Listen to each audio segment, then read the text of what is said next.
The magician takes a coin and it jumps from hand to hand very visually. Place the coin in your open hand and cradle it between all your fingers, as shown. Practice dropping this coin into your hand by moving your fingers forward and thumb to the side very quickly. This will cause the coin to disappear from sight. Keep your fingers curled to make sure that the spectator can't see it. As you do this, produce another coin at exactly the same time by resting it on your thumb and pulling your fingers back. This will create a very visual popping illusion where it appears as if you've dropped the coin in one hand and it jumped straight up your arm.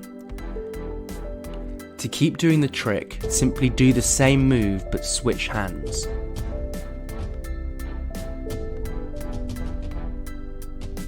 So drop the first coin into your hand and produce the second coin from your other wrist. This move is quite knacky and will take some practice, but is quite simple in principle.